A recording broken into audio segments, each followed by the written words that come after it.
Dimana pada saat ngejaga malam itu, ada nih salah satu sesepuh desa yang juga ikut berjaga di pos kamling itu sama bapaknya. Nah udahlah, Bapak Dito ini pun nanyalah ke sesepuh ini, "Mbah, apa betul di sekitar sini ada warga yang namanya Mbah Sugeng?" katanya kan. Nah terus secara mengejutkan sesepuh desa itu berkata bahwa, "Oh iya, saya mengenal dan mengetahui siapa Mbah Sugeng itu sebenarnya." Dan kalian tahu, ternyata Mbah Sugeng ini adalah seorang dalang. Dia terkenal sangat sakti, sangat baik hati, dan suka menolong orang yang kesusahan. Rumahnya betul berada di belakang pasar, dan dia memang betulan memiliki sebuah kebun rambutan. Tapi sekarang semuanya itu udah nggak ada. Lahan tempat rumah dan kebunnya Mbah Sugeng ini juga udah dibangun perumahan. Betul, Mbah Sugeng udah tidak tinggal lagi di sana, Wak. Karena ternyata Mbah Sugeng ini sudah meninggal dunia sejak 30 tahun yang lalu.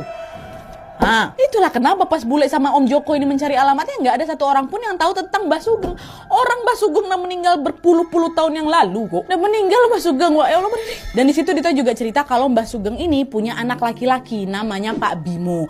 Nah, Pak Bimo ini tinggal di dekat alun-alun kota A itu. Kalau misalnya bule kamu sama Om Joko mau silaturahmi sama keluarga Mbah Sugeng, udahlah datangin aja Pak Joko. Pak Joko pula Pak Bimo. Pak Bimo. Iya Pak Bimo. Dan setelah mendapatkan informasi dari Dito itu, anak pun langsung akan menyampaikan semuanya ke Bule Siti sama Om Joko. Dan tanpa menunggu waktu yang lama, mereka pun segera berangkat lagi ke kota A untuk apa?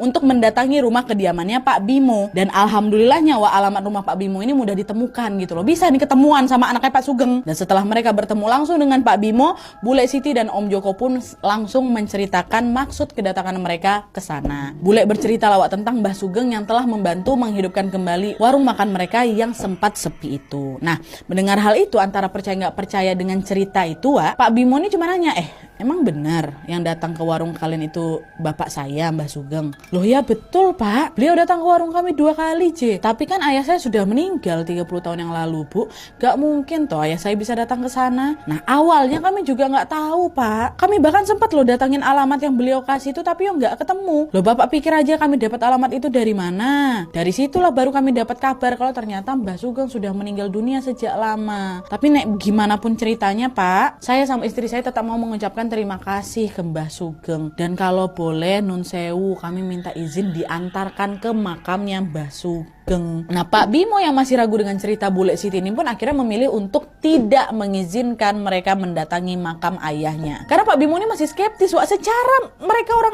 asing kok nggak bisa lah mungkin langsung percaya kan. Sama juga halnya Bule Siti waktu pertama kali ketemu sama Mbah Sugeng. Nah sampai akhirnya ketika mereka lagi ngobrol-ngobrol gitu, Wak, tanpa sengaja